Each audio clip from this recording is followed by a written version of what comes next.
ॐ रामाय रामचन्द्राय रामभद्राय वेधसे रघुनाथाय नाथाय सीतायाः पतये नमः। अञ्जनानन्दनं वीरं जानकीशोकनाशनं कपीशमक्षहन्तारं वन्दे लङ्काभयङ्करम्। कूजन्तं राम रामेति मधुरं मधुराक्षरम् आरुह्य कविताशाखां वन्दे वाल्मीकिकोकिलम्। శ్రీమద్ రామాయణ రసవాహినిలో మనం ఉత్తరకాండంలో ఉన్నాము. ఈ రావణాసురులు వాళ్ళందరూ కూడా ముగ్గురు సోదరులు తపస్సు చేసి వాళ్ళు వరాలు పొందారు. వరాలు పొందిన తర్వాత ఆ వరాల యొక్క గర్వంతో మొత్తము అందరినీ ఆక్రమించడానికి వెళ్ళారు. ముందుగా లంకకు వెళ్ళారు. లంకను అక్కడ ఆక్రమించి అక్కడ ఎవరున్నారు? కుబేరుడు ఉండేవాడు కదా. కుబేరుడు అప్పుడు పాపం ఇంకా తమ్ముడికి వదిలేశాడనమాట. వదిలి అతను కైలాసానికి వెళ్ళిపోతాడు. రావణుడు లంకలో ఉంటాడు. తర్వాత ఈ మండోదరితో వివాహం జరుగుతుంది. అక్కడి నుంచి అతని దురాగతాలు మొదలవుతాయన్నమాట. కుంభకర్ణుడేమో నిద్రలోకి వెళ్ళిపోతాడు. ఇంక ఇతను మొత్తం అన్ని ముల్లోకాలు దండెత్తి ముల్లోకాలు కూడా తన అధీనంలో తీసుకుని రావడానికి రావణుడు దండయాత్రలు చేస్తాడు. అయితే ఈ విధంగా అందరినీ కష్టపెడుతున్నాడు అని చెప్పి విని కుబేరుడు తన సోదరుడే కాబట్టి ఒక దూతను పంపిస్తాడు. దూతను పంపించి, నువ్వు ఇట్లా చేయడం మంచిది కాదు, ఈ బ్రాహ్మణుల్ని మహర్షుల్ని అందరినీ కూడా నువ్వు హింసిస్తున్నావు కాబట్టి ఇది మంచిది కాదు, నీకు అది చాలా కీడు చేస్తుంది భవిష్యత్తులో అని అలా చేయవద్దని చెప్పి పాపం అతని హితాన్ని కోరి దూతను పంపిస్తే ఆ దూతని అక్కడ నరికేసి అతన్ని చంపేసి తర్వాత ఏంటంటే కుబేరుడు నాకు ఇలా చెప్తాడా అని చెప్పేసి కుబేరుడి పైకి మళ్ళీ యుద్ధానికి వెళ్తాడు. తనకి పాపం లంకను వదిలేశాడు, అయినా సరే ఈ విధంగా తనకు సలహా ఇచ్చాడు అని చెప్పి కోపంతో అక్కడికి వెళ్తాడనమాట. అక్కడ కుబేరుడు ఓడిపోతాడు. ఓడిపోయిన తర్వాత ఆ పుష్పక విమానం ఏదైతే ఉందో రావణుని యొక్క అధీనంలోకి వస్తుంది. ఇంకా అప్పటి నుంచి ఇంకా ఇష్టం వచ్చినట్లు మొత్తం ముల్లోకాలన్నీ కూడా చాలా సులభంగా తిరిగేయచ్చు కదా పుష్పక విమానం ఉంటే. అతని చేతిలోకి వస్తుంది. ఈ విధంగా విహరిస్తూ ఉంటాడు. అక్కడ ఒకసారి ఈ శరవణ వనం ఉంటుంది కదా అక్కడ కైలాసంలో, అక్కడికి వెళ్తాడనమాట. అక్కడికి వెళ్ళినప్పుడు ఈ పుష్పక విమానం ఆగిపోతుంది మధ్యలో. ఇదేంటి, ఎందుకు ఆగిపోయిందంటే ఇక్కడ పార్వతీ పరమేశ్వరులు ఇక్కడ విహరిస్తూ ఉన్నారు, ఈ సమయంలో ఇక్కడ ఉంటే కనుక ఏది కూడా పనిచేయదు కైలాస పర్వతం దగ్గర అని చెప్తాడనమాట. ఎవడు ఆ పరమేశ్వరుడు ఎవడు ఏంటని చెప్పి చాలా అహంకారంతో రావణుడు చాలా కోపంతో మాట్లాడతాడనమాట. కోపంతో మాట్లాడి ఈ పర్వతాన్ని నేను ఎత్తేస్తాను, ఎవరు శంకరుడు ఎవరు పరమేశ్వరుడు ఎవరు అని చెప్పి మద గర్వంతో అతను చెప్తాడు. చెప్పి ఆ పర్వతాన్ని పైకి ఎత్తడానికి ప్రయత్నం చేస్తాడనమాట. అప్పుడు శంకరుడు వెంటనే మహేశ్వరుడు చూసి అతని యొక్క గర్వాన్ని అణచాలని చెప్పి తన బొటని వేలుతో పర్వతాన్ని నొక్కి పెడితే ఈయన యొక్క చేతులు దాని కింద ఉండిపోతాయి. ఎవరు? రావణుని యొక్క చేతులు ఆ క్రింద ఉండిపోవడంతో అతను గట్టిగా అరుస్తాడనమాట, ఆహాకారాలు చేస్తాడు, మొత్తం ముల్లోకాలు వినిపిస్తాయట. అలా కొన్ని సంవత్సరాలు అలా ఉండిపోతాడు అతను. అప్పుడు వీళ్ళందరూ కూడా మంత్రులందరూ, రావణుని మంత్రులందరూ కూడా నువ్వు శివుని యొక్క తపస్సు చేస్తే కనుక నువ్వు ఈ బాధ నుంచి బయటపడతావంటే అప్పుడు మళ్ళీ ఈయన తపస్సు చేస్తాడు. తపస్సు చేస్తే పరమేశ్వరుడు ప్రత్యక్షమైతే అక్కడ నువ్వు ఒక పేరు ఇస్తాడనమాట. ఇంతవరకు అతని పేరేంటి? దశగ్రీవుడు. 10 తలలు ఉంటాయి కదా, అతను దశగ్రీవుడు అంటారు. కానీ ఇతనికి ఇప్పుడు నువ్వు రావణుడు అంటే రావం అంటే శబ్దం అనమాట. ఇలా అరుస్తూ ఉన్నాడు కదా, ఇన్ని సంవత్సరాలు అరుస్తూ ఉన్నాడు ఆ బాధను భరించలేక, అందుకని నీకు రావణుడు అనే పేరుని ఇస్తున్నానని చెప్పి అతనికి పేరు ఎవరిచ్చారు? పరమశివుడే అతనికి రావణుడు అనే పేరుని ఇస్తాడనమాట. అలాగే తపస్సు చేశాడు కదా, తపస్సు చేసినప్పుడు నాకు ఏదైనా నువ్వు వరం ఇవ్వు, నాకు ఆల్రెడీ మృత్యు భయం లేదు, ఎందుకంటే బ్రహ్మ నాకు వరాలు ఇచ్చాడు, మానవులు నన్ను ఏం చేయలేరు మానవులు, అందుకని నాకేం భయం లేదు, నాకు మంచి ఆయుధాన్ని ఏదన్నా ఇవ్వు, నీకోసం నేను తపస్సు చేశాను కదా అంటే అప్పుడు ఒక చంద్రహాసం అనే ఖడ్గాన్ని పరమేశ్వరుడు రావణునికి ప్రసాదిస్తాడు. తర్వాత అక్కడ నుంచి ఇతను మళ్ళీ తిరుగుతూ ఉంటాడు, అరణ్యాల్లో తిరుగుతూ ఉంటే ఒక వేదవతి అనే ఒక ఆవిడ ఋషి కన్య తపస్సు చేసుకుంటూ ఉంటుంది. ఎంతో పవిత్రంగా తపస్సు చేసుకుంటూ ఉంటే ఆవిడ్ని చూసి ఈ రావణుడు మోహిస్తాడనమాట. అప్పుడు దానికి ఆవిడ రావణునితో అవమానించబడి నేను వెంటనే అగ్ని ప్రవేశం చేస్తాను, నీ వంటి దుష్టుని యొక్క దృష్టి నా పైన పడింది కాబట్టి నేను కావాలంటే నిన్ను శపించగలను, కానీ నీ వంటి వాడిని శపించి నా తపశ్శక్తిని నే నష్టపోవడం నాకు ఇష్టం లేదు. అందువల్ల నేను ఏం చేస్తానంటే మళ్ళీ ఒక స్త్రీగా జన్మించి నీ యొక్క వినాశనానికి నేను కారణమవుతానని చెప్పి ఆవిడ చూడండి, వరుసగా మన యొక్క కర్మ ఎలా పనిచేస్తుందో చూడండి. అంటే రావణుని యొక్క మరణం అన్నది ఒక్కొక్కటి మన సంఘటనలు చూస్తూ ఉంటాం. అతను చేసిన తప్పే అతన్ని మొత్తం అంతా కూడా అతని మృత్యు రూపంలో వెంటాడుతూ వస్తూ ఉంటుందన్నమాట. ఇక్కడ వేదవతి ఏం చెప్తుందంటే, నేను వచ్చే జన్మలో నిన్ను నేను సంహరించడానికి నేను జన్మిస్తాను. సరే, ఈ లోపల ఇంకా తిరుగుతూ ఉంటాడు, అయోధ్యకు వస్తాడు. అయోధ్యలో అప్పుడు ఇక్ష్వాకు వంశంలో అనరణ్యుడు అనే అతను అక్కడ రాజు అనమాట. ఇక్ష్వాకు వంశంలో అతని పైన దండెత్తడానికి వెళ్తాడు. దండెత్తడానికి వెళ్ళేటప్పటికి అప్పుడు అతనికి కోపం వచ్చి రావణుడి పైన అతన్ని శపిస్తాడు. చూడు, ఇక్ష్వాకు వంశంలో పుట్టినటువంటి ఒక వ్యక్తి చేతిలో నీకు మరణం సంభవిస్తుంది అతను శపిస్తాడు. ఏముందిలే, ఏమో పట్టించుకోడు పాప అతను. సరే, ఇలా వెళ్తూ వెళ్తూ ఇంకెక్కడికి వెళ్ళాలి? ఇప్పుడు యమలోకం ఉంది, ఇంకా దేవలోకం ఉంది, ఇవన్నీ జయించాలి. తర్వాత పాతాళలోకం ఉంది, ఇవన్నీ జయిస్తేనే ముల్లోకాలు జయించాడు, ముల్లోకాధిపతి అనే పేరు వస్తుందన్నమాట. అందువల్ల ఇప్పుడు యమ లోకంలోకి వెళ్తాడు. అక్కడ యమలోకంలోకి వెళ్ళి కింకరులతో యమకింకరులతో యుద్ధం చేస్తాడు. యమకింకరులు అందరూ వస్తారనమాట ఇతని మీద యుద్ధం చేసేటప్పటికి వాళ్ళందరినీ కూడా ఇతను ఇంకా వాళ్ళందరినీ కూడా నాశనం చేసే స్థాయికి వచ్చేసరికి ఈసారి యముడే స్వయంగా ఇప్పుడు యుద్ధానికి దిగుతాడనమాట. యుద్ధానికి దిగితే ఇక్కడ రావణుడు చాలా ఎక్కువగా భీకరంగా యుద్ధం చేస్తూ ఉన్నాడు. ఈ యమ రావణ యుద్ధం ఎలా అంటే ఒక ప్రళయం సంభవించినట్లుగా ఇది అందరూ ముల్లోకాలందరూ కూడా తిలకిస్తూ ఉంటారనమాట. సో ఇక వీళ్ళు ఏమంటారంటే, మృత్యు దేవత యముడితో వచ్చి అంటుంది, చూడు, ఈ రాక్షసుడు ఇంకా జీవించకూడదు, నన్ను ప్రయోగించండి ఒకసారి, ప్రయోగిస్తే కనుక నేను వాడి ప్రాణాలని నేను హరిస్తాను. ఎవరైనా సరే నా దృష్టి పడిందంటే, మృత్యు ఒక దృష్టి పడిందంటే ఎవరు కూడా తప్పించుకోలేరు.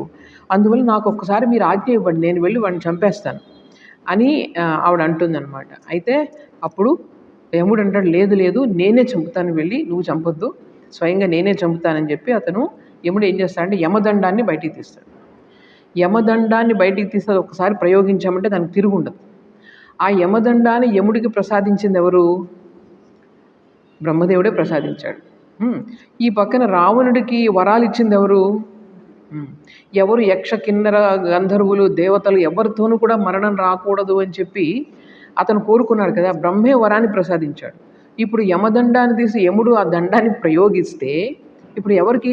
బ్రహ్మ మాట చూడండి, ఒకవేళ యమదండం ప్రయోగిస్తే అది తప్పకుండా అందరినీ చంపి రావాలి. ఇక్కడ రావణుడికేమో వీళ్ళ చేతిలో మరణం రాకూడదని బ్రహ్మదేవుడే వరం ఇచ్చాడు. ఈయన ఇరకాటంలో పడిపోయాడు బ్రహ్మదేవుడు. అరే, ఇప్పుడు ఏది జరిగినా నా మాట అసత్యం అవుతుంది, అంతే కదా. రావణుడు చనిపోయినా యముడి చేతిలో అది అసత్యం అవుతుంది. బ్రహ్మదండం పనిచేయక రావణుడు బ్రతికి ఉన్నా అది కూడా అసత్యమే అవుతుంది. అందుకని బ్రహ్మదేవుడు ప్రత్యక్షమైపోయి యముడితో, చూడు నాయన, కొంచెం ఆపు నువ్వు యమదండాన్ని నువ్వు ప్రయోగించద్దు. ఇప్పుడు నన్ను మొత్తం అందరూ ఏమనుకుంటారంటే బ్రహ్మ అసత్యం పలుకుతున్నాడు అని చెప్పి లోకాలందరూ ఏమనుకుంటారు. అందువల్ల నువ్వు యుద్ధం చేయకుండా నువ్వు బ్రహ్మదండాన్ని ఆపు అంటే బ్రహ్మ పైన ఉన్నటువంటి గౌరవంతో యముడు యమదండాన్ని ప్రయోగించాడు అనమాట. ఇంకా ఇప్పుడు వెంటనే ఆ యముడు వెళ్ళిపోయాడని చెప్పేసి ఇంకా రావణుడు మహదానంద పడిపోతాడు. ఆహా, నేను యముడినే నేను జయించానని చెప్పి చాలా గొప్పలు చెప్పుకుంటూ వాళ్ళు పుష్పక విమానంలో వెళ్ళిపోయి అందరికీ చాటి చెప్తాడనమాట. సరే, వీళ్ళందరూ కూడా వీళ్ళందరూ దేవతలందరూ కూడా స్వర్గలోకానికి వెళ్ళిపోయారు.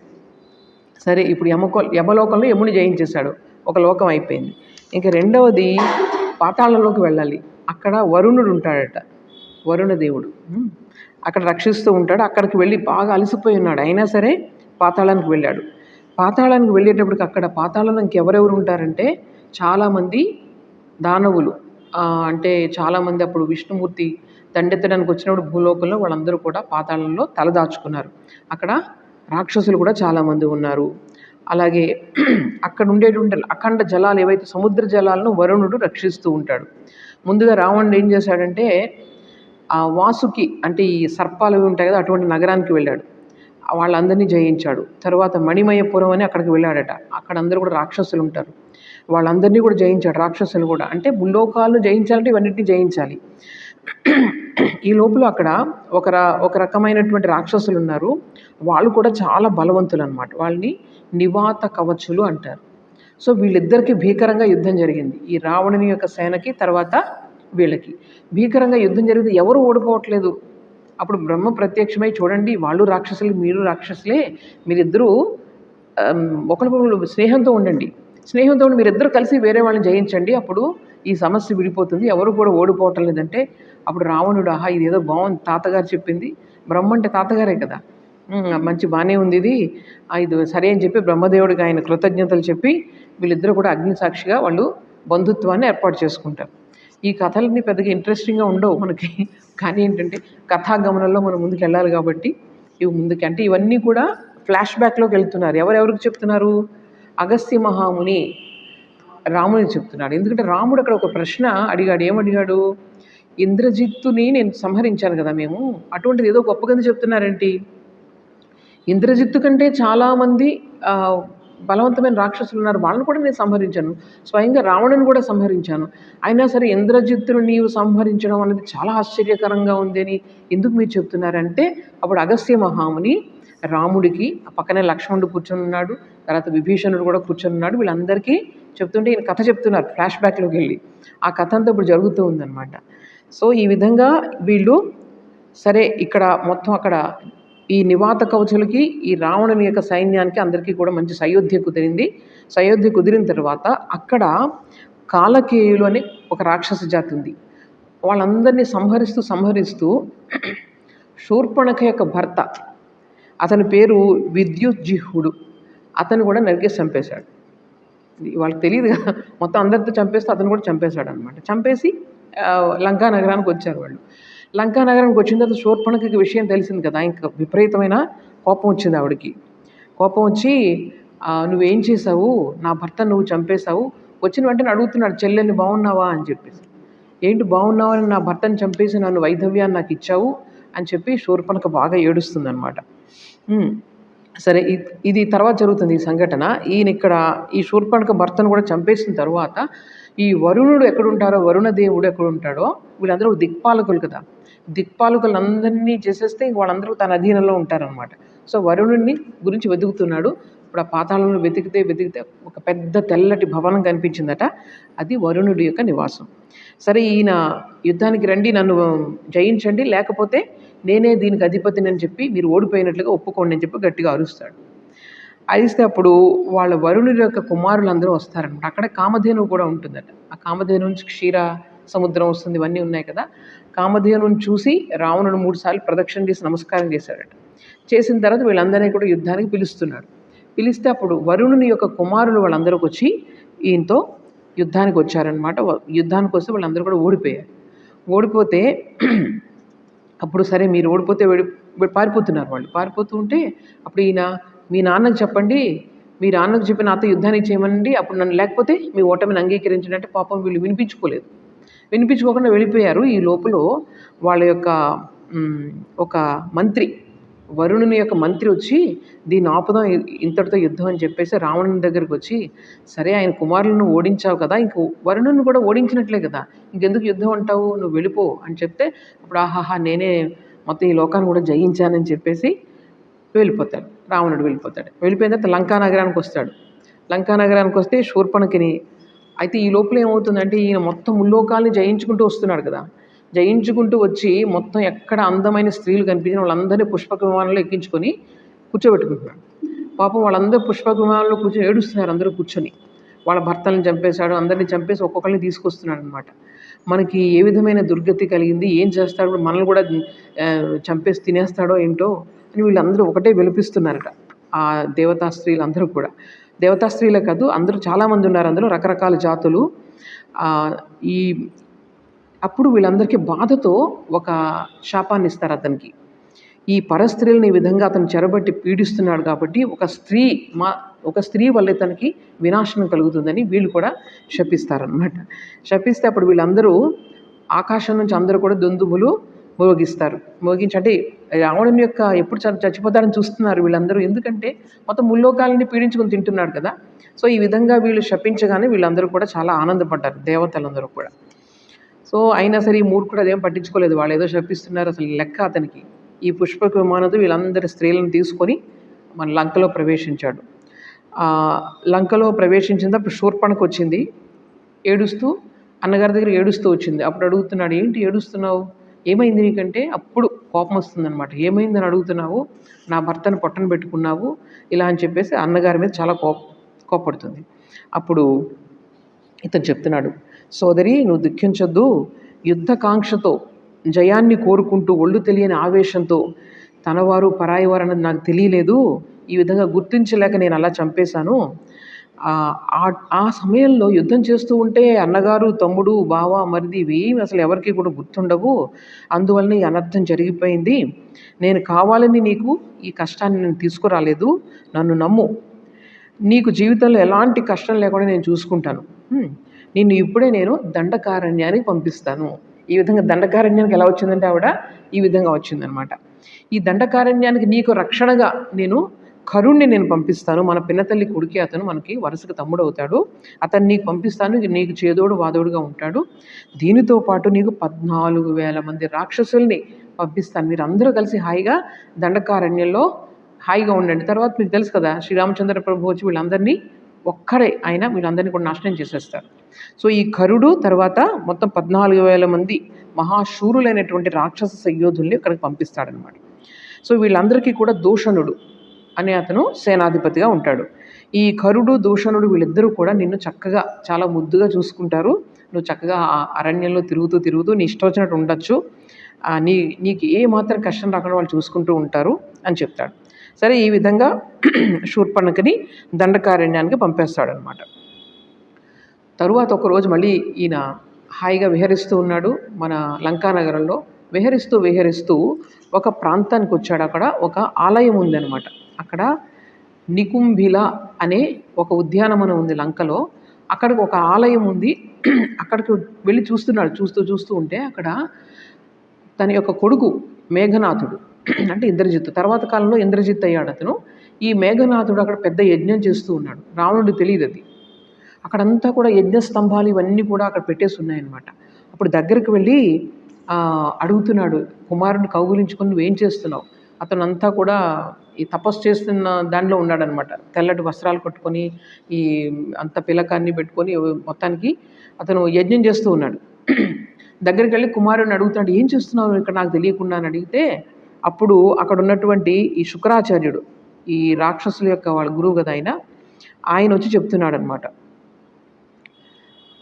ఏం చెప్తున్నాడంటే, ఈ మేఘనాథుడు నీ కుమారుడు యజ్ఞసిద్ధిని పొందడానికై మౌనవ్రతాన్ని పాటిస్తున్నాడు. అతను మాట్లాడించొద్దు నువ్వు. ఇప్పుడు అతను మాట్లాడితే కనుక యజ్ఞం అంతా కూడా నిర్వీర్యం అయిపోతుంది. అలా చేయొద్దు, అసంపూర్ణమైపోతుంది. నీ పుత్రుడు చాలా గొప్పవైనటువంటి 7 యజ్ఞాలు చేశాడు. ఆ యజ్ఞాలు ఏంటంటే అగ్నిష్టోమం, అశ్వమేధం, రాజసూయం, గోమేధం, వైష్ణవం, అలాగే మహేశ్వర యజ్ఞాన్ని ఇప్పుడు చేస్తూ ఉన్నాడు. ఇది పూర్తయిందంటే ఇంక అతను పూర్తయింది. మహేశ్వర యజ్ఞం కూడా పూర్తయిపోయింది. మహేశ్వరుడు ప్రత్యక్షమయ్యాడు. అప్పుడు ఈ ఆకాశంలో సంచరించడానికి మంచి రథాన్ని, తర్వాత చీకటిని సృష్టించే మాయను ఆ మహేశ్వరుని దగ్గర వరాన్ని పొందాడు మీ అబ్బాయి. అంటే ఎప్పుడు కావాలంటే అప్పుడు చీకటి అయిపోతుంది అనమాట. ఎప్పుడు కావాలంటే ఇతను మాయమైపోతాడు. ఇట్లాంటి వరాలన్నింటిని కూడా అతను ఇప్పుడు పొంది ఉన్నాడు. ఎవరు కూడా సురులు, అసురులు ఎవరు కూడా మిమ్మల్ని ఇప్పుడు ఎవరు ఏం చేయలేరు. అటువంటి చక్కటి వరాన్ని పొందాడు. అంటే ఇతను ఎవరికి కూడా కనిపించాడు, కావాలనుకుంటే మాయమైపోతూ ఉంటాడు. సో అందువల్ల తరువాత చక్కటి ధనుస్సు, మంచి అస్త్రాలు ఇవన్నిటిని కూడా సంపాదించాడు. ఈరోజు యజ్ఞం సమాప్తమవుతుంది. సమాప్తం అయిపోతే అతను నీ దగ్గరికి వచ్చి నీ ఆశీస్సులు తీసుకుందాం అని అనుకుంటున్నాడు. అందువల్ల కంగారు కూడా అతన్ని ఏమి కూడా నువ్వు డిస్టర్బ్ చెయ్యొద్దు అని చెప్తున్నారు. అప్పుడు రావణుడు సరే అని చెప్పి చాలా సంతోషిస్తాడు. సంతోషించి తరువాత మేఘనాథుడి ఇక్కడ యజ్ఞం పూర్తయిపోతుంది. పూర్తయిన తర్వాత రావణుడు చాలామంది స్త్రీలను తీసుకొచ్చాడు కదా, వాళ్ళందరినీ చాలా గర్వంతో ఆనందంతో తమ్ముడు విభీషణుడికి, కొడుకు మేఘనాథుడికి చూపిస్తున్నాడు.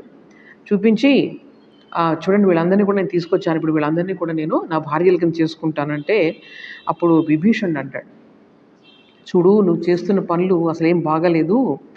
ఇట్లాంటి పనుల వల్ల కీర్తి, ధనం, కులం అన్నీ కూడా నాశనం అయిపోతాయి.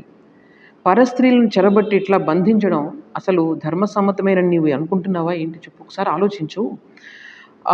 నువ్వు చేసినట్లుగానే మనల్ని లెక్క చేయకుండా మన సోదరైనటువంటి కుంభీనసి అనేటువంటి మన సోదరిని ఒక అతను వచ్చి అపహరించుకుని వెళ్ళిపోయాడు మొన్నే.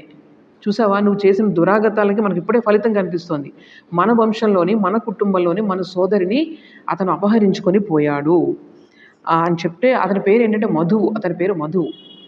అంటే మధు వెంటనే రావణుడికి కోపం వచ్చింది. మన సోదర ఎవరు? ఏ సోదరి అంటే అదే మన మాల్యవంతుడు, మన పెదనాన్న ఉన్నాడు కదా, ఆ పెదనాన్న యొక్క కూతురు కుంభీనసి ఒకరోజు వచ్చి, మేమందరం కూడా, నేనేమో సముద్ర జలాల్లో తపస్సు చేసుకుంటున్నాను, కుంభకర్ణుడేమో నిద్రపోతున్నాడు, మేఘనాథుడేమో యజ్ఞాలు చేస్తున్నాడు. ఎందుకంటే ఇన్ని రోజులు లేడు కదా మన రావణుడు.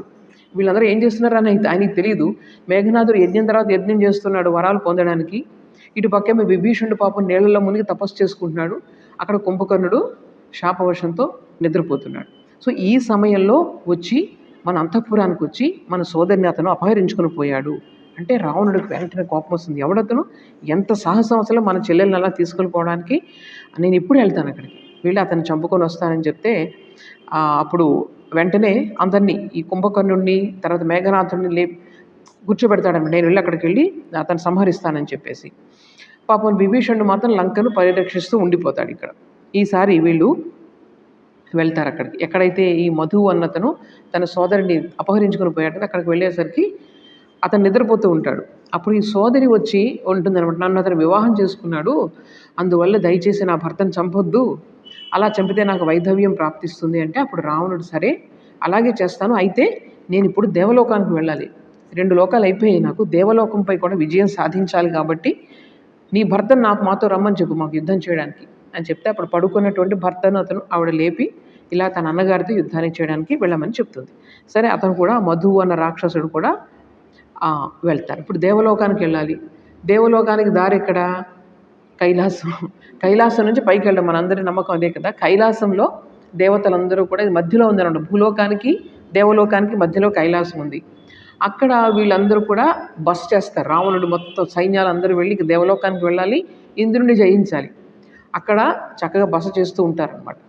అక్కడ అందరూ ఎవరికైనా తాపస్సులు ఎవరైనా వెళ్ళి, మంచి ఋషులు కానీ మునులు కానీ వెళ్తే కైలాస పర్వతం భగవంతుడిని ధ్యానించడానికి ఉపయోగపడుతుంది. కానీ వీడు రాక్షసుడు కదా, వీడు ఎంతసేపు వీడు భోగం పైన వీడి మనసు కాబట్టి అక్కడ ఉన్నటువంటి ఆహ్లాదకరమైన వాతావరణం, అక్కడ ఉన్నటువంటి పుష్పాలు ఇవన్నీ కూడా ఇతనిలో కామోద్రేకాన్ని కలిగిస్తాయన్నమాట. ఆ రాత్రి అక్కడ బస చేస్తాడు.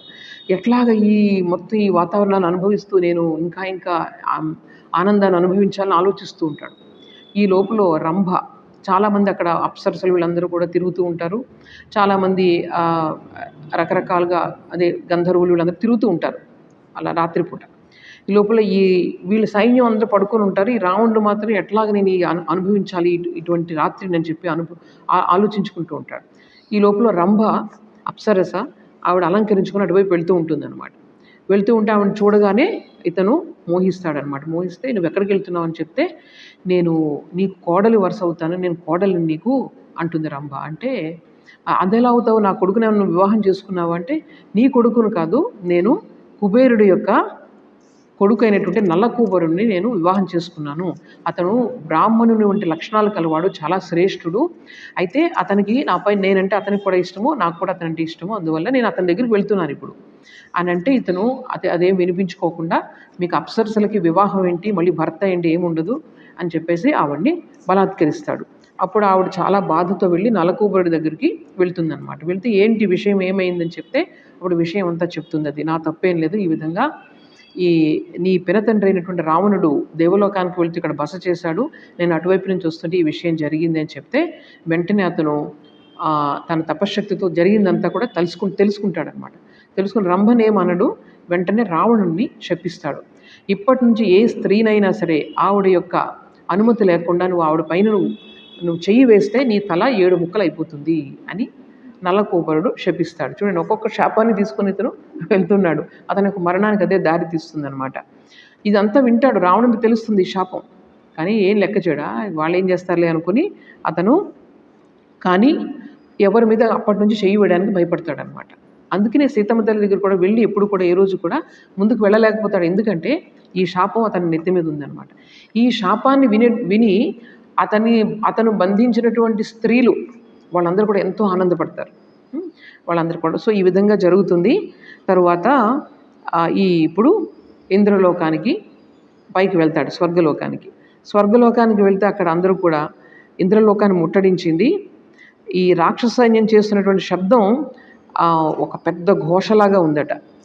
ఆ దేవేంద్రుడు తెలుసుకొని మొత్తం ఆదిత్యుల్ని, వసువుల్ని, రుద్రుల్ని మొత్తం వీళ్ళందరినీ కూడా సన్నద్ధం కావడానికి అంటే యుద్ధం చేయడానికి రెడీ అవ్వమని చెప్పాడనమాట, ఆజ్ఞాపించాడు.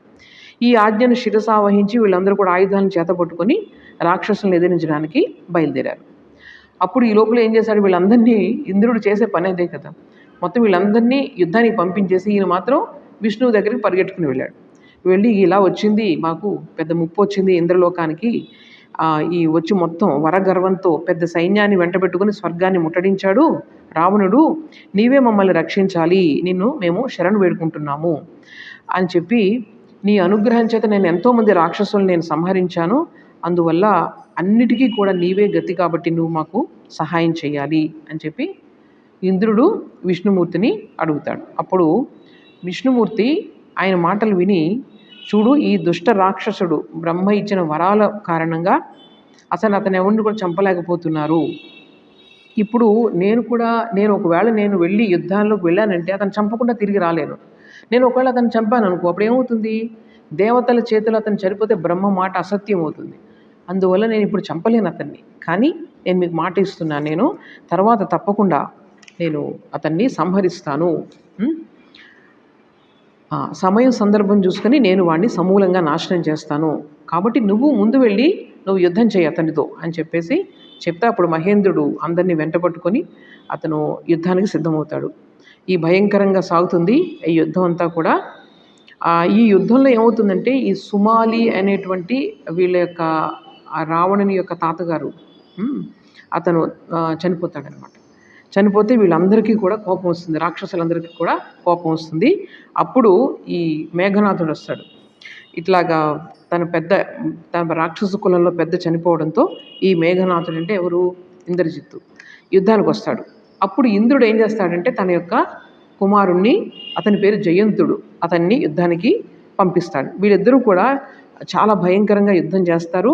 ఆ మధ్యలో పులోమ అనేటువంటి రాక్షస రాజు, అతను శచీదేవికి తండ్రట, అతను తీసుకొచ్చి తనకు మనమడవుతాడు, ఇంద్రుని యొక్క కొడుకు మనమడవుతాడు, అతను తీసుకొని పాతాళంలోకి తీసుకెళ్ళిపోయి అతను దాచేస్తాడు అనమాట.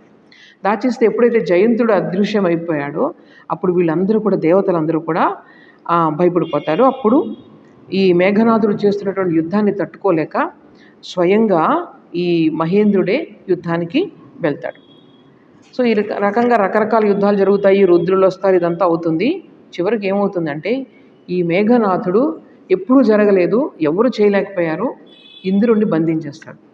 అంటే ఇంద్రుణ్ణి ఎవరు కూడా ఇంతవరకు, అంటే ఇంద్రుడి దగ్గర అన్ని సకల ఆయుధాలు ఉంటాయి, ఎలాంటి వారినైనా సరే అతను ఓడించగలడు అనమాట మహేంద్రునికి. అతనికి ఎన్నో వరాలు ఉన్నాయి, కానీ ఇతను ఈ యుద్ధంలో కనిపించకుండా మాయ చేత చేయడం వల్ల ఎవరికి కనిపించకుండా ఇంద్రుడిని బంధించేస్తాడనమాట అని చెప్పి అంటాడు. అప్పుడు రావణుడు అప్పటికి యుద్ధం చేసి బాగా అలసిపోతాడు కదా, అతను మేఘనాథుడు అక్కడికి వెళ్ళి అంటాడనమాట, ఇంకెందుకు యుద్ధం చేస్తావు, నేను ఇంద్రుడినే బంధించేశాను కదా. అంటే అర్థం ఏంటి, ఇంద్రుడిని బంధించారంటే మొత్తం దేవతలందరినీ ఓడించినట్లే కదా, అందువల్ల దేవలోకం కూడా మనకు అధీనంలో ఉన్నట్లే, ఇంకా అనవసరంగా నీ శక్తిని ఎందుకు నువ్వు వృధా చేసుకుంటావు, అందువల్ల మనము ఈ ఇంద్రుడిని బంధించేస్తాం, మనం వెళ్ళిపోదాం అని చెప్పేసి వాళ్ళు వెనక్కి వెళ్ళిపోతారు.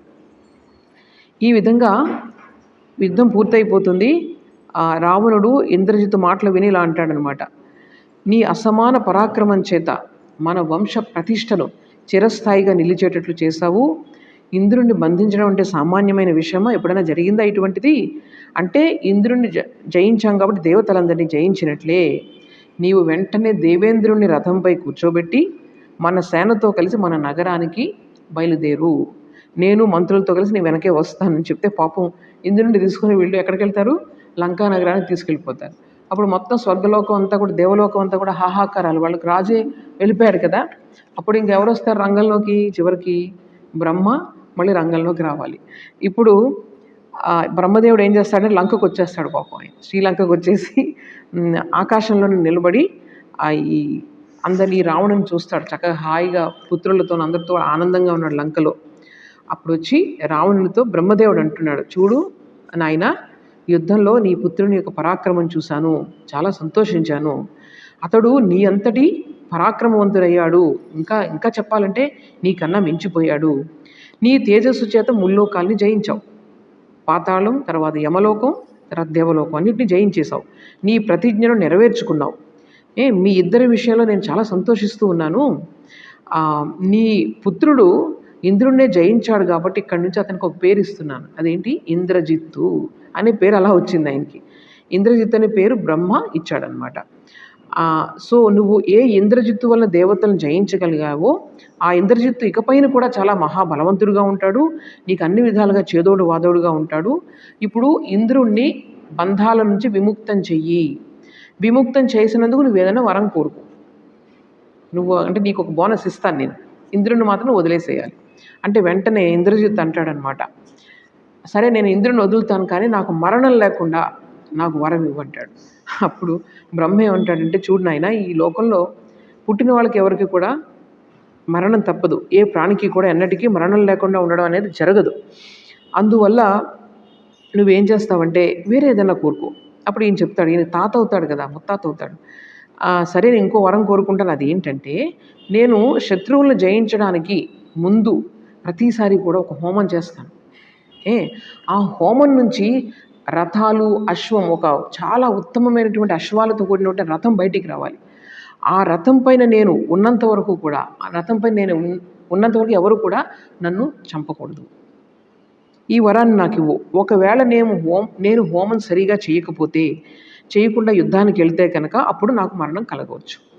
మీకు గుర్తుందా, ఇప్పుడు రామాయణంలో యుద్ధం జరిగేటప్పుడు వెళ్ళిపోయి అతను లోపలికి వెళ్ళి చేస్తూ ఉన్నాడు, హోమం చేస్తూ ఉన్నప్పుడు మనకు విభీషణుడు చెప్తాడు, ఆ హోమాన్ని మనం డిస్టర్బ్ చేస్తే అప్పుడు కానీ మనం ఇంద్రజిత్తుని మనం చేయలేమని చెప్పి విభీషణుడు చెప్తాడు కదా. ఇవన్నీ కూడా అదంతా కూడా దీనివల్లనే అనమాట. సో నాకు అది ఆయనే కోరుకుంటాడు. అంటే ఎంతసేపు అయితే ఆ రథం పైన ఉంటానో అంతవరకు నాకు మరణం సంభవించకూడదు. అలాగే ఎప్పుడైతే హోమానికి భంగం కలుగుతుందో అప్పుడే నాకు మరణం సంభవిస్తుంది అని ఆయనే కోరుకుంటాడు. ఈ విషయం మనకు విభీషణుడికి తెలుసు ఇదంతా కూడా. సో ఈ విధంగా అలాగే జరుగుతుందని చెప్పి బ్రహ్మదేవుడు వరం ఇచ్చి వెళ్ళిపోతాడు. ఇంద్రుడేమో పాపం మళ్ళీ స్వర్గానికి వెళ్తాడు. సో ఇప్పుడు చెప్తున్నాడు ఎవరికి? రాముడికి అగస్త్యుడు చెప్తున్నాడు, రామ, ఇప్పుడు సహజంగా ఇంద్రుడికి ఉండాల్సిన ఆ తేజస్సు ఉందే ఈ విధంగా తగ్గిపోయింది. అతను దీనుడిగా విచారంగా ఉండడం మొదలుపెట్టాడు. దీనికి కూడా కారణం ఉంది. ఏంటంటే అది ఒక బ్రహ్మ చెప్తున్నాడు ఆ విషయం. ఏంటంటే ఎవరికి చెప్తున్నాడు? ఇంద్రుడు ఎందుకు ఈ విధంగా అయిపోయాడు, ఇలా ఎందుకు అతన్ని బంధించాల్సి వచ్చింది? ఒక రాక్షసుడు బంధించాడు కదా. ఎందుకంటే ఇంద్రుడు చేసినటువంటి ఒక నేరం వల్ల అతనికి ఇది సంభవించింది. ఇప్పుడు ఇదంతా కూడా రామాయణం చదువుతూ ఉంటే, మన శాస్త్రాలు చదువుతూ ఉంటే మనకు వెనకగా కనిపించేది ఏంటంటే మన కర్మగతి. మనం చేసుకున్న కర్మకు మనం అనుభవించి తీరుతాం. ప్రతిసారి చూడండి, మధ్యలో నీకు ఈ రోజు ఈ కష్టం కలిగింది అంటే నువ్వు చేసినది అంత ముందు ఏదో అని చెప్పి ఈ దేవతలు వచ్చి చెప్తూ ఉంటారనమాట. బ్రహ్మ వచ్చి చెప్తున్నాడు ఇంద్రుడికి, నీకెందుకు ఇది జరిగింది ఈరోజు తెలుసా? నువ్వు చెయ్యకూడని పాపం చేసావు ఒకసారి, ఆ ఫలితాన్ని ఈరోజు అనుభవిస్తున్నావు. అంటే నిన్ను రాక్షసులు ఈ విధంగా బంధించడం వల్ల నీ తేజస్సు కూడా తగ్గిపోయింది. అది ఎందుకో తెలుసా? ఆ పాపం ఏమంటే నీకు చెప్తాను, నువ్వు గుర్తుపెట్టుకో. అదేంటంటే, నేను ఒకప్పుడు సృష్టి జరిగేటప్పుడు అందరినీ సమానంగా సృష్టించాను, అందరూ కూడా.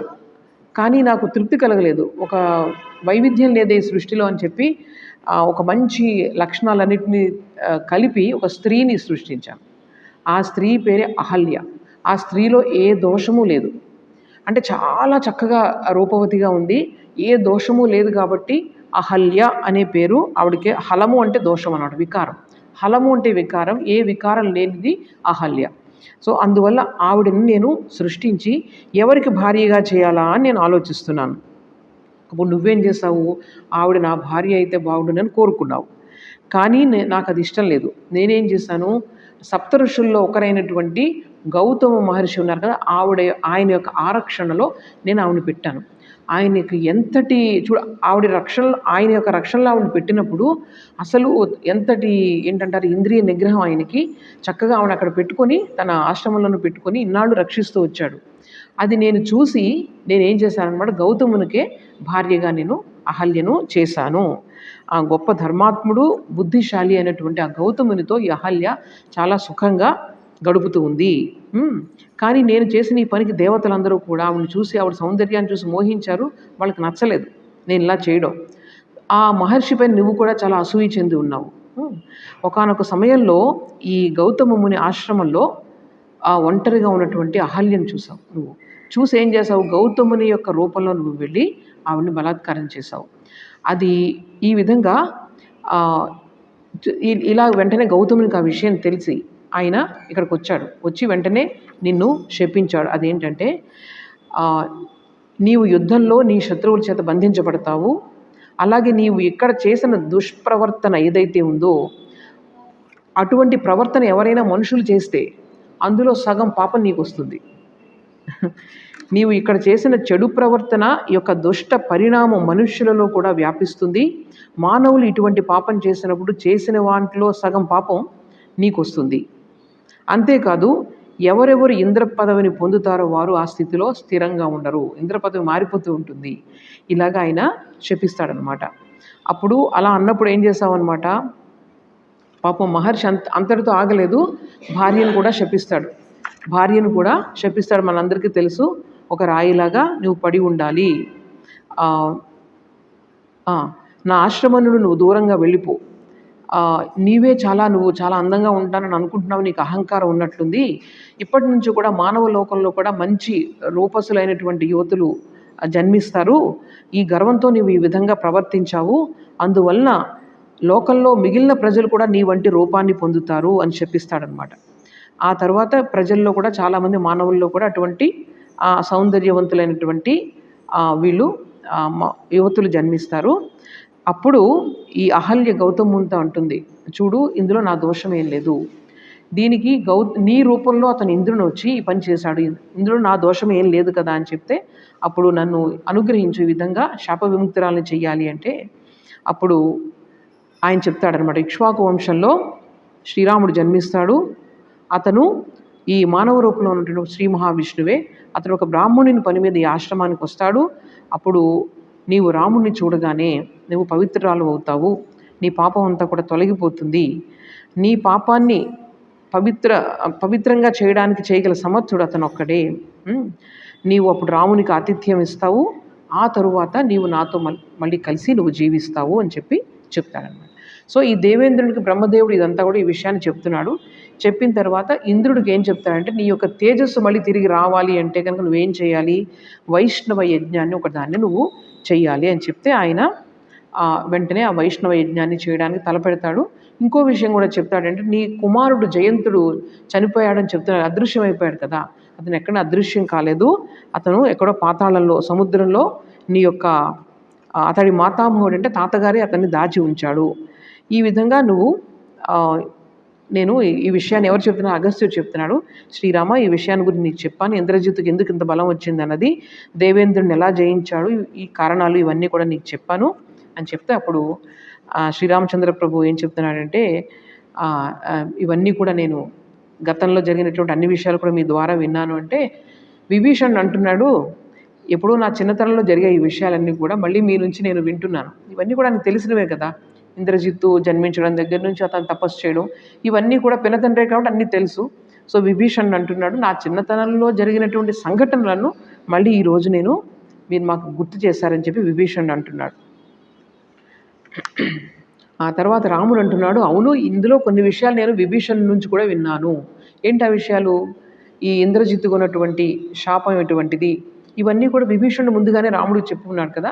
అందువల్ల మీరు చెప్పిన విషయాల్లో అగస్త్య మహామునితో రాముడు చెప్తున్నాడు, మీరు వివరించిన విషయాల్లో నేను చాలా విషయాలు విభీషణుడి నుంచి నేను విన్నాను అని చెప్తున్నాడు అనమాట. అప్పుడు అగస్త్య మహర్షి అంటున్నాడు, ఈ రావణాసురుడు పుత్రుల్ని బంధువుల్ని వెంటబెట్టుకుని ఇంద్రుణ్ణి జయించి ఏ విధంగా ఇంద్రుణ్ణి జయించాడు ఇవన్నీ కూడా నేను చాలా సవివరంగా చెప్పాను అని చెప్పి ఆయన చెప్తున్నారు అగస్త్య మహర్షి. దానితో ఈరోజు 30వ సర్గ పూర్తవుతుంది.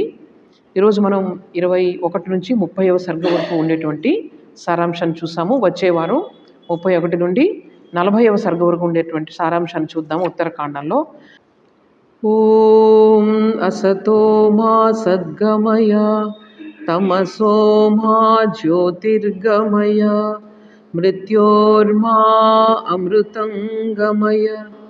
ॐ शान्ति शान्ति शान्तिः। हरिः ॐ तत्सत्। श्रीरामकृष्णार्पणमस्तु।